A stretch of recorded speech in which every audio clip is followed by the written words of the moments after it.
Bueno, arrancamos entonces con el reino Fungi Plantae. Obviamente recuerden que son reinos distintos, el reino Fungi es uno, el reino Plantae es otro, pero debido a que son tan cortitos, los vemos juntos, ¿sí? Vamos a empezar primero con el reino Fungi. El reino Fungi podemos establecer características como generales del reino, eso es bueno porque en protista casi que no podíamos establecer ninguna característica en general. En el caso del reino Fungi, todos los organismos que existen en este reino son pluricelulares, excepto las levaduras que pertenecen al reino Fungi y son unicelulares. Otra de las características que tiene es que su pared celular es de quitina. ¿Qué pared tenían las plantas? ¿Alguno se acuerda de qué era la pared de las plantas? De celulosa. En los hongos la pared es de quitina. Y los animales no tienen pared directamente. Otra de las características que encontramos es que estos individuos, su cuerpo, está formado por hifas que juntos forman lo que se llama el micelio. ¿Qué quiere decir? Me imagino que alguna vez habrán visto algún hongo en una fruta, en una verdura, en el pan. Eso que nosotros vemos se llama micelio. Es un conjunto de hifas.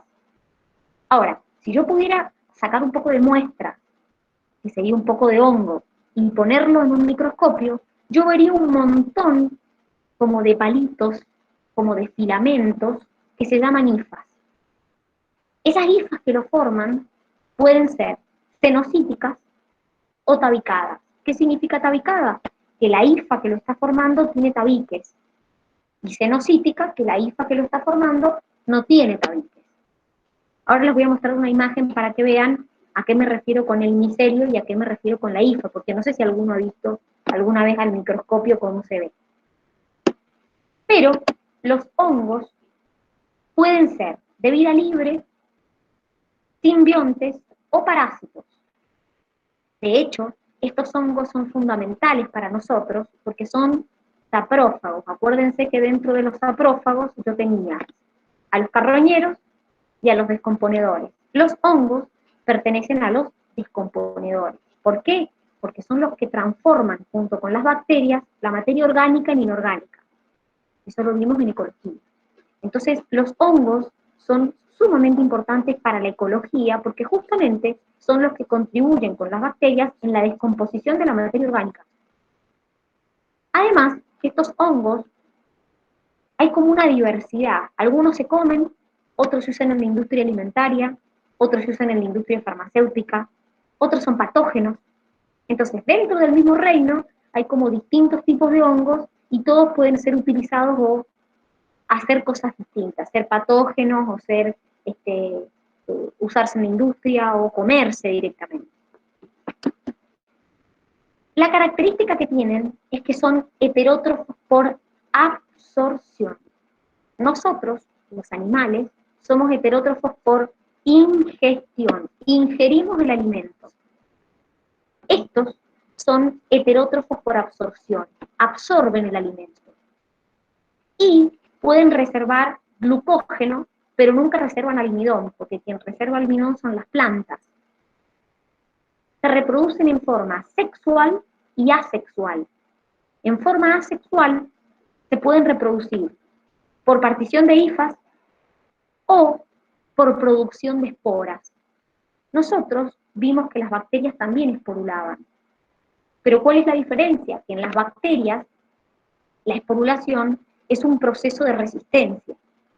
Vimos que la bacteria lo hacía cuando las condiciones eran desfavorables y producía la célula de resistencia. En los hongos es un proceso de la producción de esporas para reproducirse en forma asexual. Entonces, por eso ustedes por ahí tienen una fruta con algún hongo, la sacan del cajón, la tiran y a los 2 días otra vez el hongo y dicen, dale, ¿cómo si lo tiré? La realidad es que ustedes en ese cajón, si no lo limpiaron, dejaron esporas y obviamente cualquier cosa que yo coloque ahí va a volver a generar el hongo.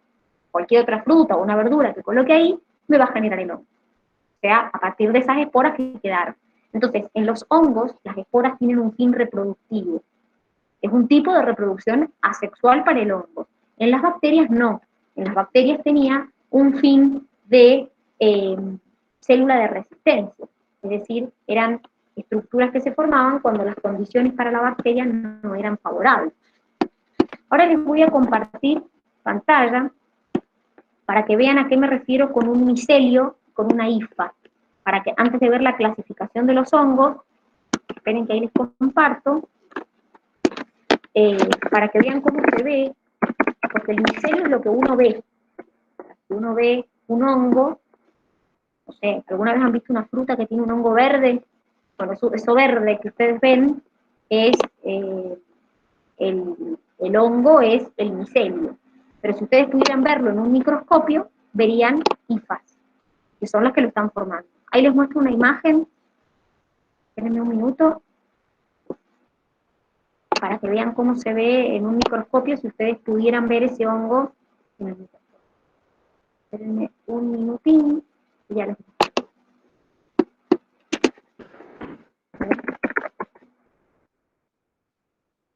Ahí está. Esperen que ahí les comparto la pantalla.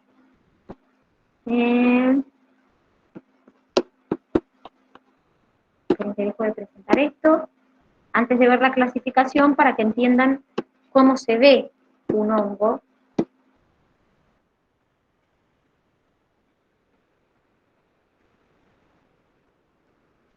Miren, eso que tienen acá, ¿lo ven?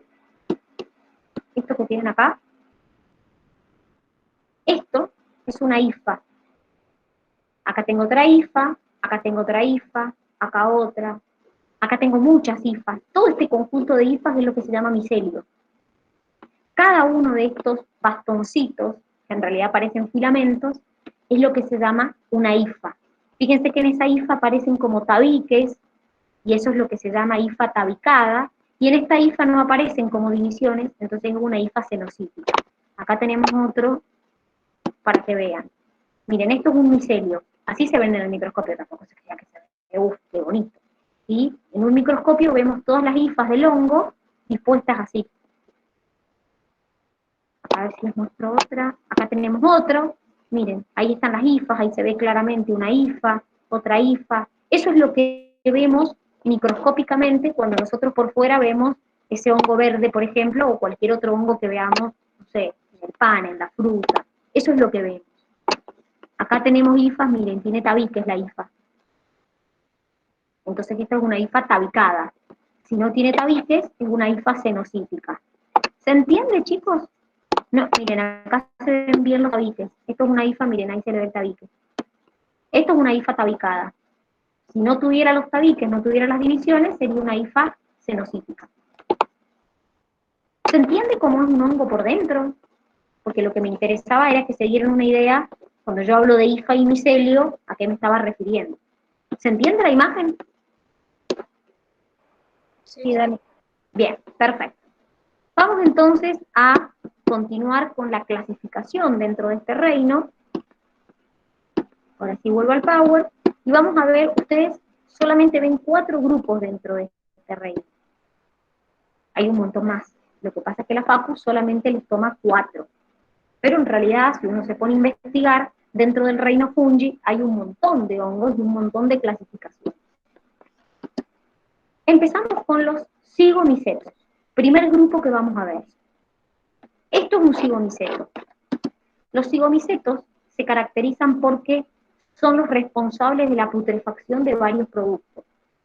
Pueden ser parásitos, pueden ser simbiontes, pueden ser comensales, y el típico ejemplo de este grupo es el Rhizopus stolonifer, que es el moho negro del pan. ¿Nunca han visto pan que se pone negro? No verde, negro. Sí. Bueno, ese hongo negro es este hongo que tienen acá. Microscópicamente se ve así. Tiene la característica de que las hifas, son estas que tienen acá, terminan en una cabezuela negra que se llama esporangio. Y dentro de esa cabezuela negra tengo esporas. Entonces, el esporangio libera las esporas alrededor. Es típico del moho negro del pan. Es más, muchas veces si uno se acerca al moho y lo ve bien, ve como unas pequeñitas cabezuelas negras. Bueno, esas cabezuelas negras que tengo acá, adentro contienen esporas. El único ejemplo que ustedes ven dentro de los cigomicetos es Rhizopus stolonifer, que es el moho negro del pan. Así como afecta el pan, el Rhizopus puede afectar la fruta, la verdura, y en ese caso produce podredumbres muy acuosas, es decir, chorrea de agua lo que contamina. Obviamente no el pan, porque el pan es seco, pero si el Rhizopus infecta una fruta o infecta una verdura, produce una podredumbre acuosa, es decir, que el fruto chorrea de agua, no es como no sé si alguna vez han visto el penicillium, que es el verde, el hongo verde, que qué sé yo lo tengo en esta parte de la fruta y solamente esa parte está blandita, y el resto no está blandito. Pero en este caso no, cuando el Rhizopus afecta a una fruta, por ejemplo, o algún vegetal, directamente chorrea de agua. Segundo grupo, glomeromicetos. Los glomeromicetos tienen una importancia ecológica. En este caso, van a formar lo que se llama micorrizas. Las micorrizas son asociaciones simbióticas entre un hongo, que es el glomeromiceto, y las raíces de plantas vasculares.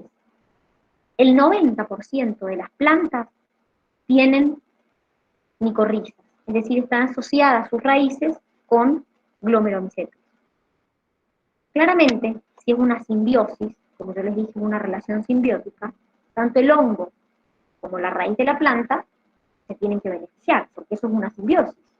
Bueno, en este caso, en esta micorriza, en esta relación entre el hongo y la raíz de la planta, ya les voy a explicar bien lo que significa endomicorriza, se cree que la raíz secreta sustancias orgánicas como aminoácidos, azúcares, que el hongo absorbe y se alimenta, o sea que es un beneficio para el hongo, y el hongo, como es un descomponedor, transforma la materia orgánica en inorgánica, la acerca hasta la raíz y además favorece que la raíz absorba agua.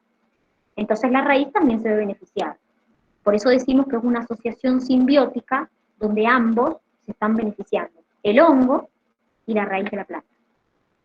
Puntualmente, el glomeromiceto produce endomicorrizas.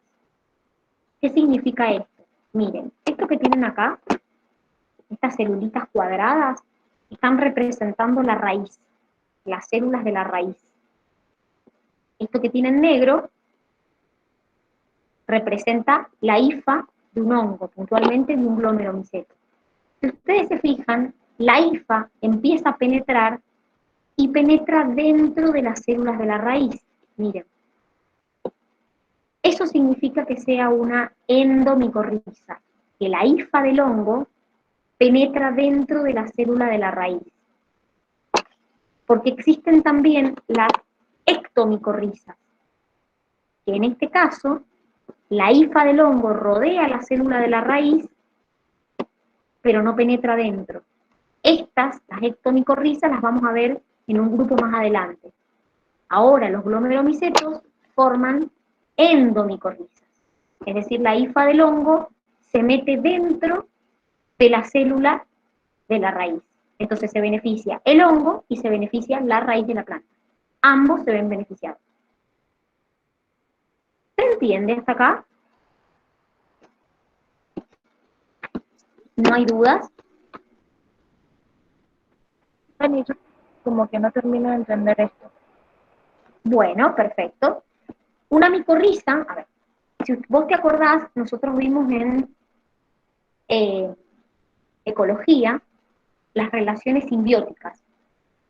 Dijimos que las relaciones simbióticas eran mutualismo obligados, donde ambos se venían beneficiados.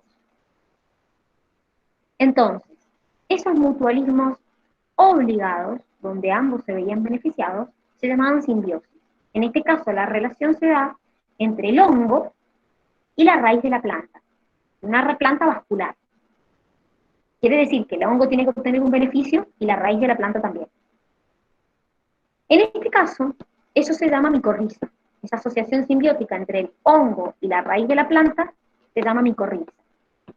Puntualmente el glomeromiceto forma endomicorrizas. ¿Qué quiere decir eso?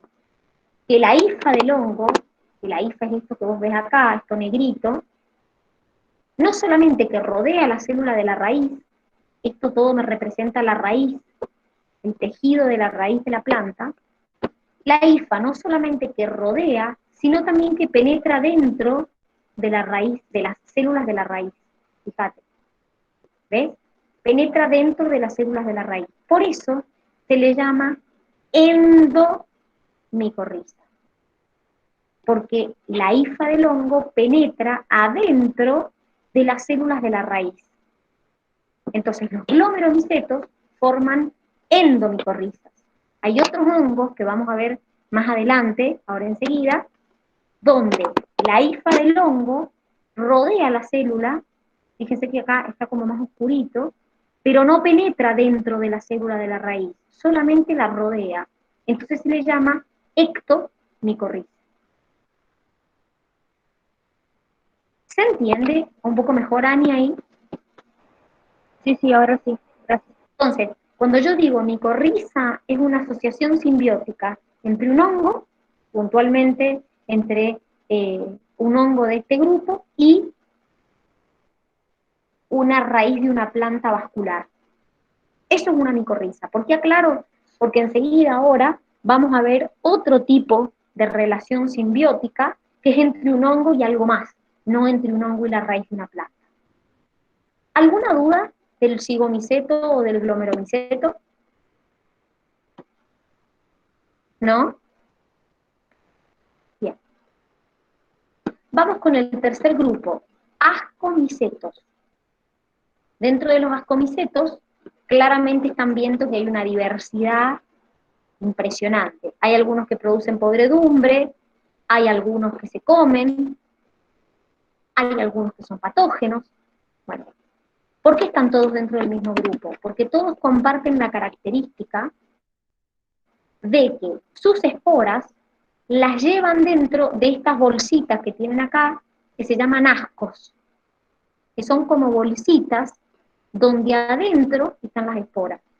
Entonces, por eso entran dentro del ascomiceto, porque las esporas las llevan metidas en estas bolsitas que ustedes tienen acá.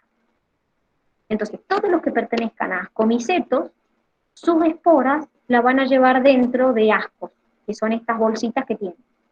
Ahora, como acá pertenecen las levaduras también, decimos que los ascomicetos pueden ser uni o pluricelulares.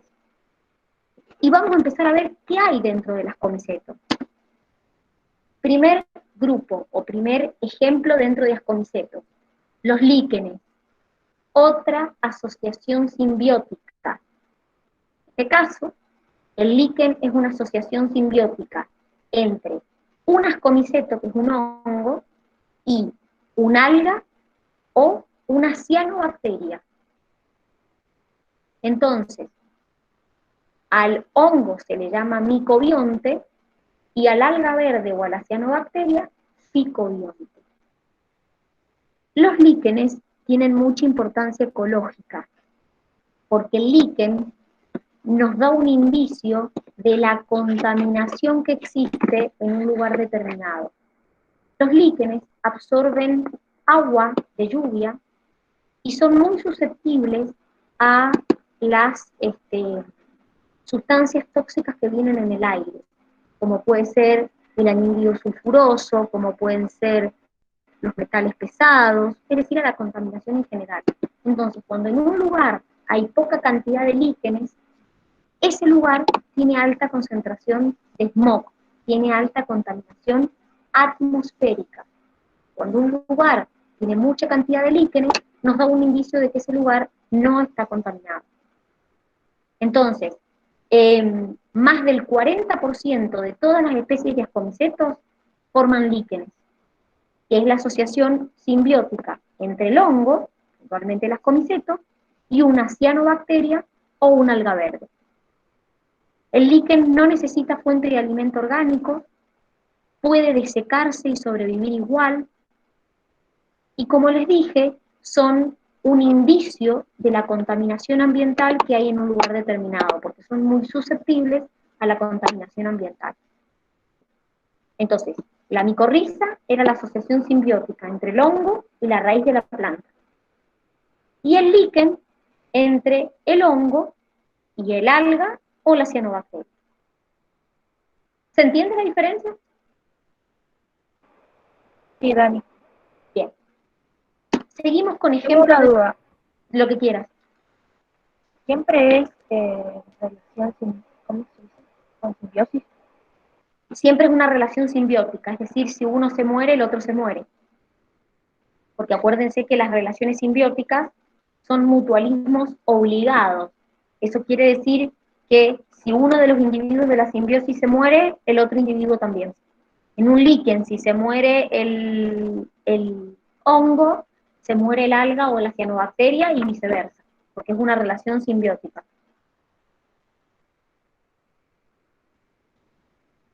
Bien, ¿estamos hasta acá? Vamos con los que tienen importancia industrial. Levaduras. ¿Para qué sirve la levadura? La han usado más veces de la que ustedes creen. Para aumentar Para el algo, pan, ¿Para el pan? ¿Para qué más? para la para la pizza. cerveza. Para la cerveza, ¿para qué más? Para la pizza, me dijeron ahí, ¿para qué más? Otra bebida alcohólica. El vino. Todo eso se hace con Saccharomyces cerevisiae, que es una levadura que justamente por ser levadura es unicelular. Entonces, es uno de los que se usa en la industria alimentaria. ¿Qué otro se usa en la industria alimentaria? El Penicillium roqueforti. ¿Alguno ha comido queso roquefort alguna vez o queso azul? Sí, Dani. ¿Han visto Me comí- cómo? No me gusta el queso. Bueno, no te gusta el queso, es un extraterrestre.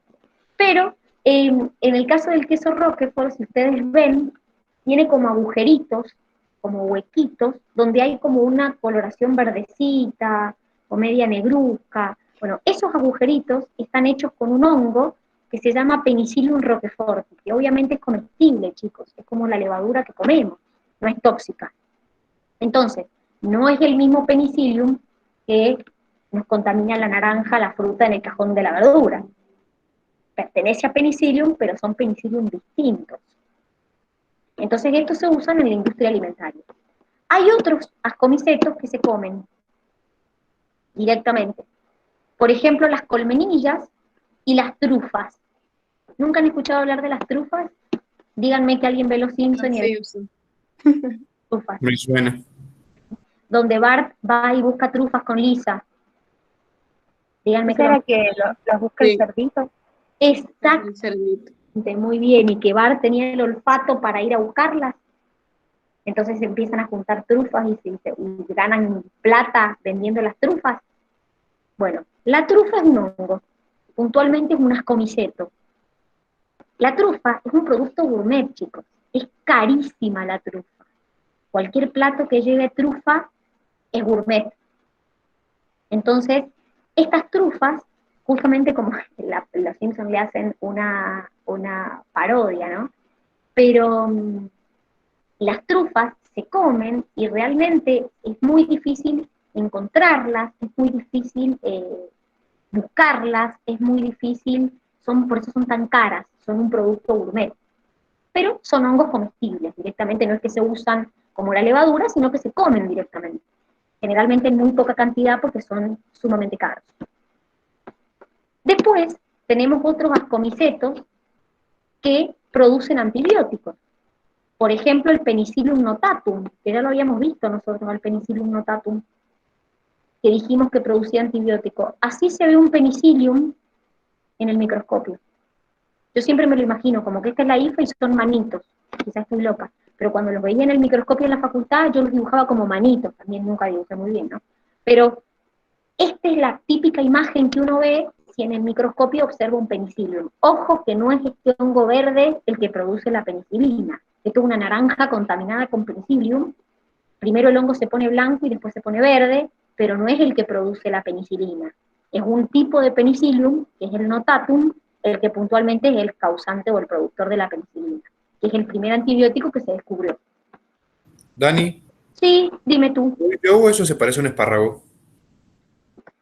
Y la punta puede ser, ahora que me estás diciendo, se parece a un espárrago, pero es que yo lo veo como deditos haciendo así, así. Estás traumada, Dani. Yo no veo deditos ni en pedo. Para mí Bueno, es un bueno, pero sí, puede ser, yo nunca dibujé bien. Me acuerdo que cuando yo la describía en la facu, pues nosotros nos hacían analizar muestras, bueno, un perno, porque realmente no es muy divertido, yo siempre que los dibujaba como deditos. Y esos puntitos que ven ahí redonditos son esporas. Por eso también contamina tanto, porque este honguito me libera las esporas en el cajón, yo no las veo, y cualquier cosa que ponga ahí se contamina con el mismo honguito. ¿Está? Vamos con los que son patógenos, que son los que ustedes van a ver cuando sean médicos. Aspergillus es un tipo de ascomiceto que produce una sustancia tóxica que es cancerígena, que se llaman aflatoxinas. Esta contamina principalmente cereales. Clavice purpúrea, que se llama cornezuelo del centeno, porque contamina un cereal puntual que es el centeno. Nosotros consumimos generalmente la harina de centeno.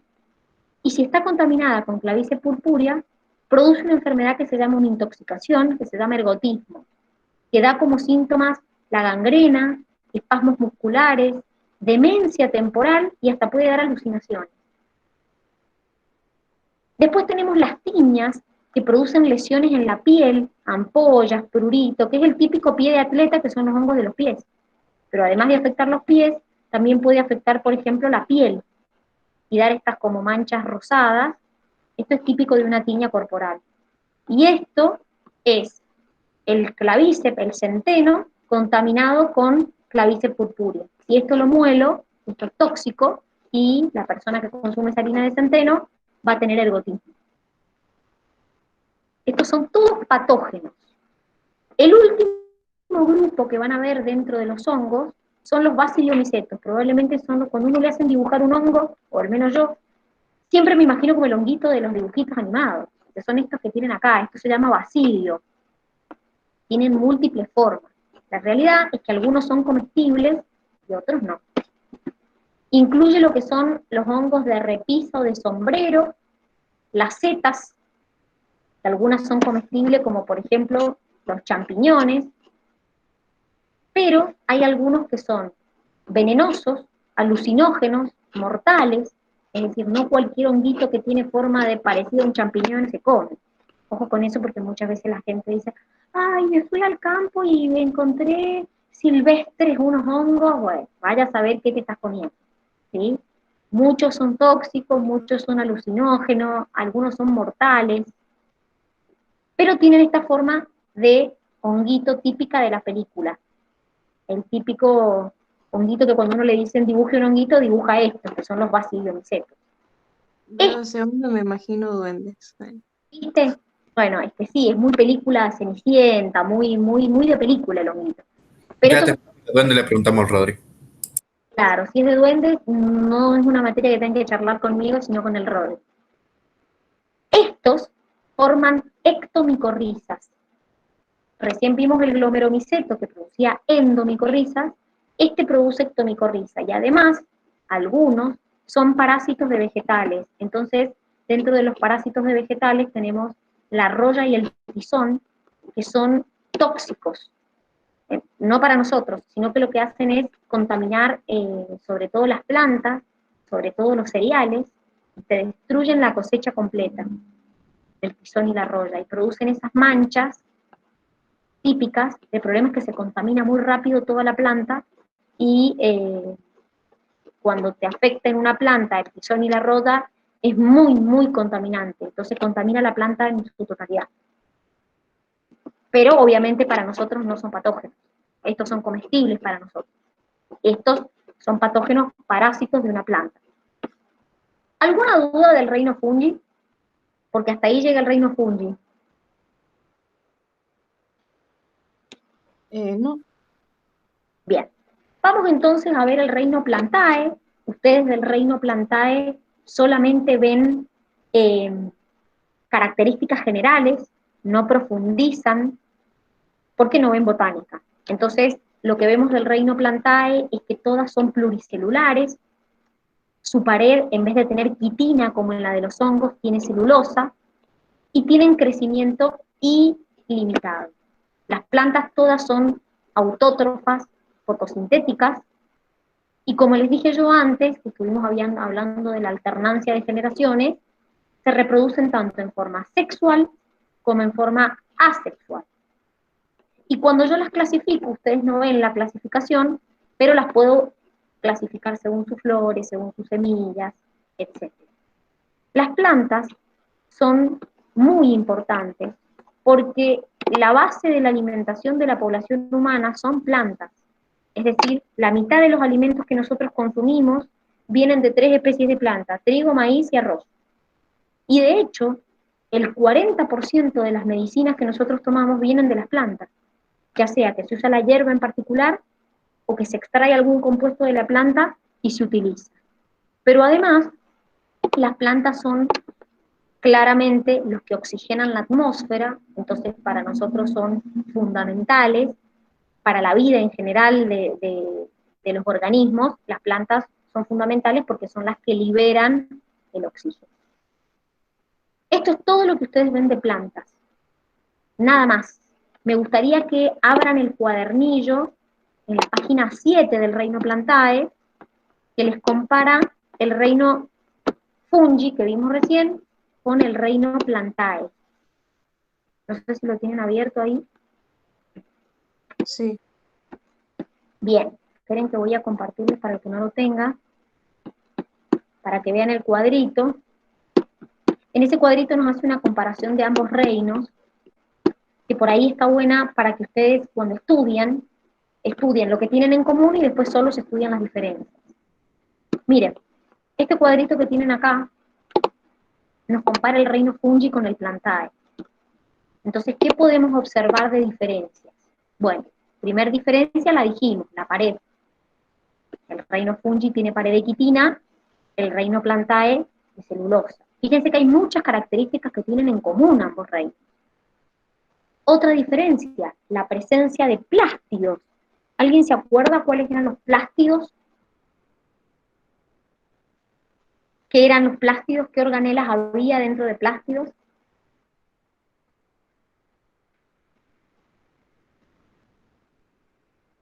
Los cloroplastos, los cromoplastos, los amiloplastos o leucoplastos.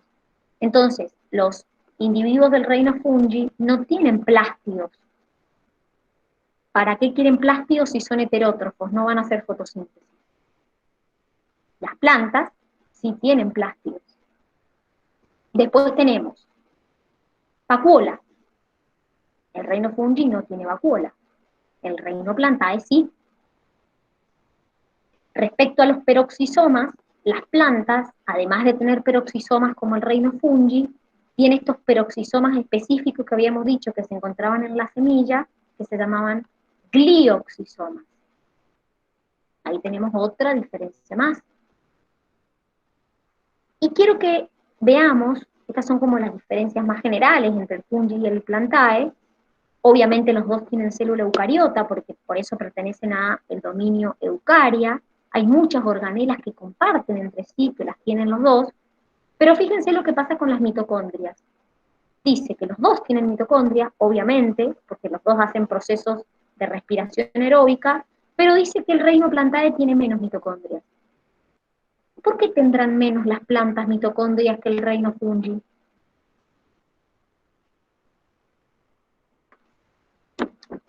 ¿Qué dicen?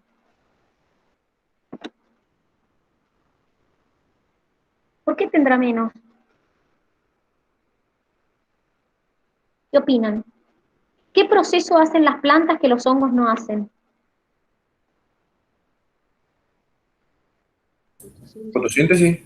Muy bien, es decir, las plantas hacen fotosíntesis porque son autótrofos y los hongos son heterótrofos por absorción, no hacen fotosíntesis. Y en el proceso de fotosíntesis la planta no obtiene ATP.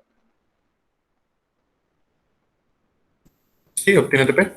Obvio. Entonces, por eso las plantas tienen menos mitocondrias, porque el hongo, al solo hacer procesos de respiración aeróbica, el único proceso por el que obtiene ATP es a partir de la respiración aeróbica. Las plantas obtienen ATP por la respiración aeróbica, porque tiene mitocondrias, pero también obtiene ATP de la fotosíntesis. Entonces, por eso tiene menos cantidad de mitocondrias que un hongo.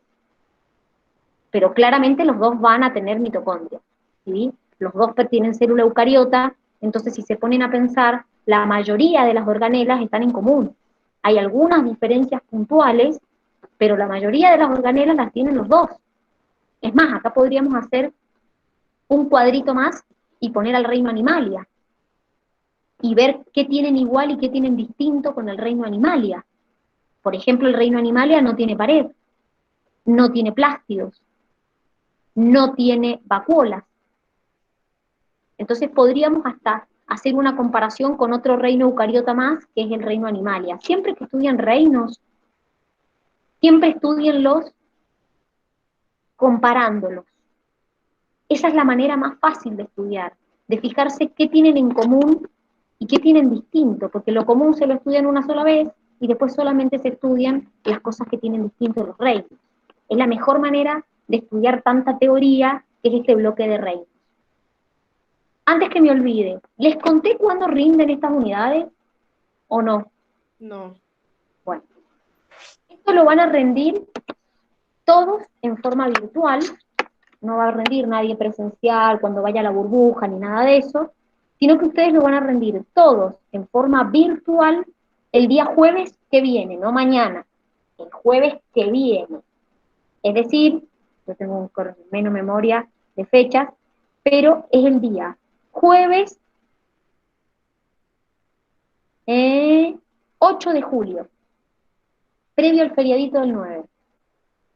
Van a rendir el examen de la unidad 10 a la 15, es decir, diversidad, virus, monera, fungi, plantae y animalia. El día jueves que viene, que es 8 de julio. Nadie lo va a rendir presencial, por más que la semana que viene volvamos con la semipresencialidad, nadie va a rendir en forma presencial. Todos van a rendir el día jueves en el mismo horario en forma virtual. Así que anótenlo, agéndenlo para el jueves que viene, no mañana, el otro jueves. ¿Estamos? Sí. Bien. Sí, Bueno, vale. entonces, nos tomamos 10 minutos de recreo y en 10 minutos volvemos. ¿Saben? Vayan a descansar 10 minutos y en 10 minutos seguimos.